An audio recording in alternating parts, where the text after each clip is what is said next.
Today, we would study in detail and I'll help break down to you how to build your player in 2K20. We're going to focus on studying all the meticulous detail that 2K put in the new My Player Builder feature in the new series of the NBA game. The My Player Builder is a brand new feature that comes with building your players, and it is unlike any other previous tool we had in NBA 2K before. This player builder system really is about choice and transparency, and that is something we haven't had in the NBA game for the longest time already. Like the previous 2 years is all about archetypes and limitations. Now it seems like it's all going to be about choice, and there's also going to be a lot of transparency that allows the user to see what we're really building towards to, because as you can see from this tweet, it says that you can test every overall and just if you're comfortable with the player, that's amazing, right? That kind of transparency never seen before. So let's get into the nitty-gritty detail. As you can see, that's the screen I found during my research of the new player builder build. So get your pen and paper ready. We're gonna deep dive into how we will build ourselves the ideal 2K20 players with this new NBA player builder feature created by the developers of 2K. So first things first, the 2K20 player builder is broken down into 4 selection screens. A launch date player builder might be slightly different, but you can relatively expect this to be relatively accurate. So 4 screens to build your player, right? And screen number 1 is you're going to choose your position, archetype, and your physical profile. It seems the position choices are kept rather traditional, with your options as the usual point guard, shooting guard, small forward, power forward, and center. But really though, after this, things get really wild, and you'll see. So choosing your archetype, which is step 1, is really a combination of 4 major skills. So as you're choosing your archetype, you're given 4 major skills and they're color-coded. So they're color-coded into blue as finishing, green as shooting, yellow as playmaking, and red as defense. And you're allowed to choose these in an order you'd like. So you can see Shakedown here, he's able to test the game, and the order that he chose was primary was a playmaker, slashing was a secondary, and he has shooting as his third ability. And this gave him free takeover choices, which I'm going to explain later. But as you can see, the initial step in screen number 1 or in your character creation really is to choose an order of the 4 major skills you like, and you can do them in primary, secondary, and I guess the third ability. So you can really do as you see fit. And depending on the order of your selection of the 4 major color skills, your specific in-game attributes will be capped in a certain way.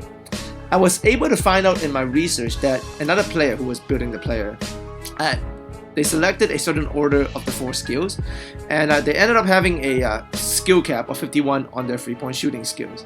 And with 4 possible selections really in finishing, shooting, playmaking, and defense, there are a huge number of possible combinations in these 4 major skills that drives what kind of archetype you really end up with. And screen number 1, part 2, is your physical profile. In your physical profile, you have 3 choices, and here the choices are you can choose either between strong, even, and fast. And your choice here is going to affect a specific set of in-game physical skills, so your physical attribute points.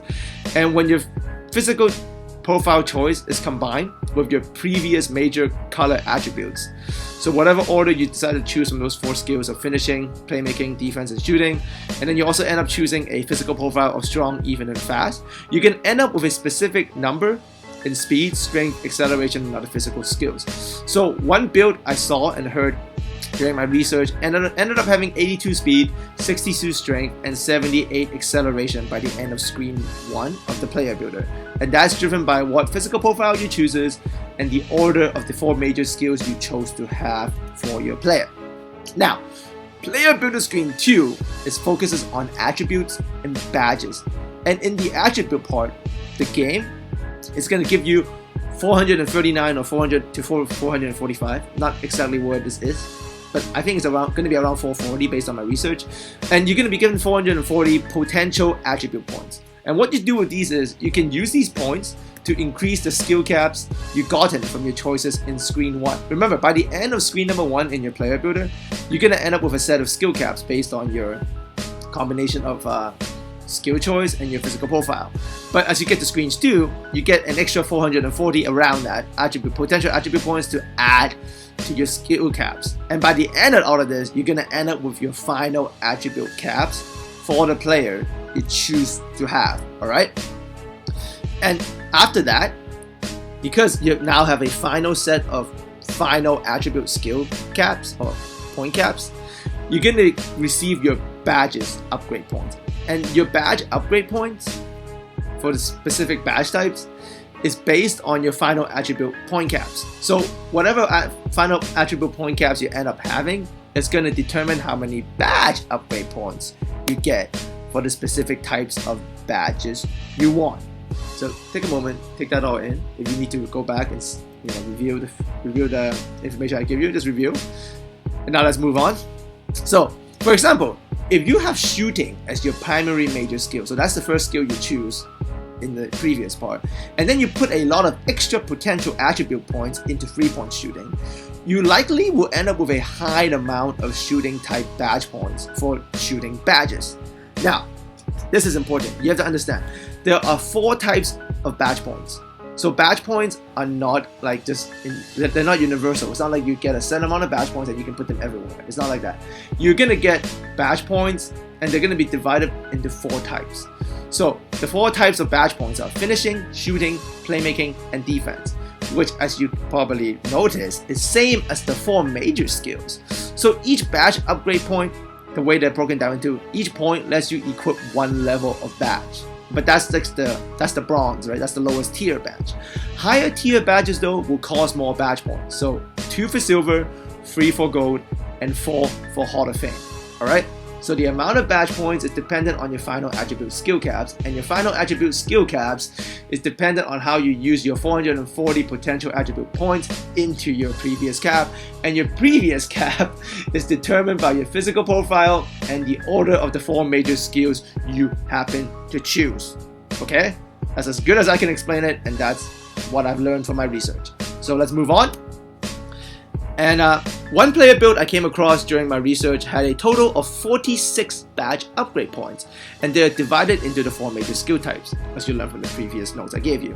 Now this person's build had 27 badge points that they could use in finishing, 1 in shooting, 9 in playmaking, and 9 in defense. And another player build I came across had 38 total badge points, with 5 in finishing, 14 in shooting, 6 in playmaking, and 13 in defense. So this means the number of total badges varies across builds. So if you have 38 total badge points, but you have 21 finishing, you have 21 of them in the finishing type. So you're allowed to put 21, type badge points into finishing related badges.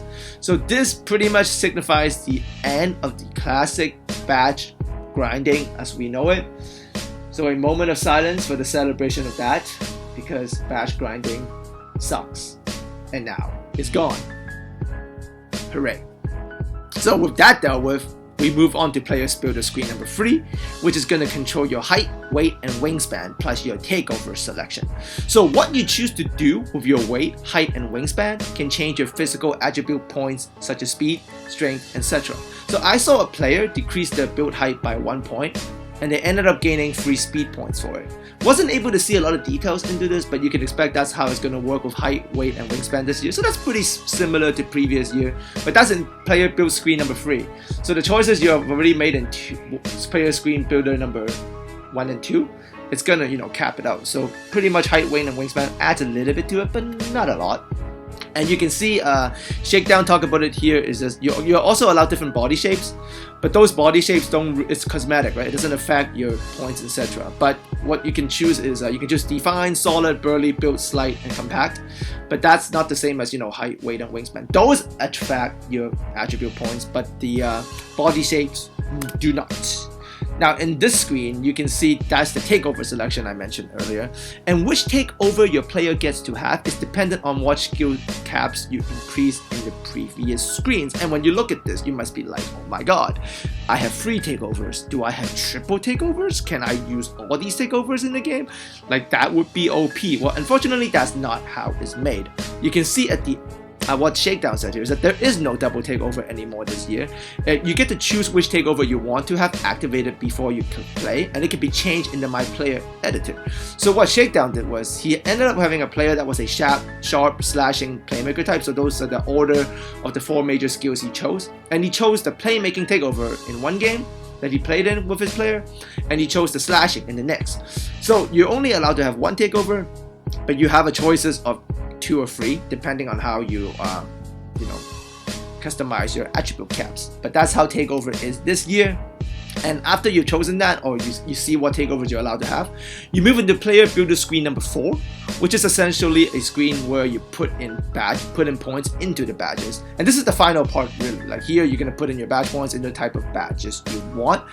And it seems like there are no limit into determining which badge. You can equip and remove your badges as you please, as you can see Shakedown said here. And also it seems like there isn't a limit on the number of total badges you can have. So you can put like badge points everywhere and into the badge points you want. The only limitation you really have is the amount of badge upgrade type points you have, which is previously determined by what you do in player builder screen number 1 and number 2. Alright? And by the end of all of this, you're gonna end up with your final product. And this is incredibly detailed and way more transparent than anything we have ever experienced in NBA 2K player builders or whatever archetypes from before. And that is truly excellent. Now obviously with that said, there's a lot of variability, there's a lot of options, there's still probably going to be a meta and someone's going to find out on that, and there's really nothing wrong with that. That comes with every game that comes with player building.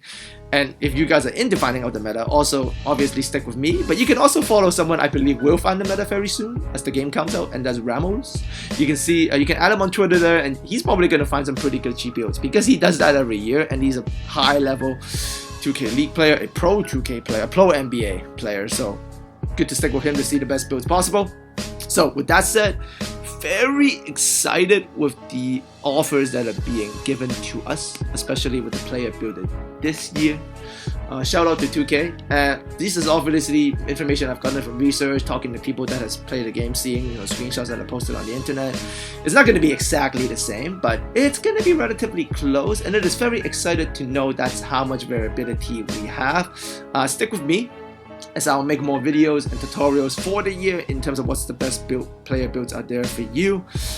This is a lot or more RPG like. I don't know how many of you are hardcore RPG players like myself. If you play some Mass Effect, Dragon Age, or Witcher, this is more down that line of player building, and I believe this is an excellent direction for NBA 2K to head towards, because this kind of variability and choice is important. And if you do this, the game is just going to be more fun. And there's also like player build tutorials actually be much more meaningful, because there's so much variability. You can choose by style and effectiveness. So shout out to 2K for the great improvement. Add me a like, share, and leave a comment section. I'll answer to you guys. And as always, thanks for coming by.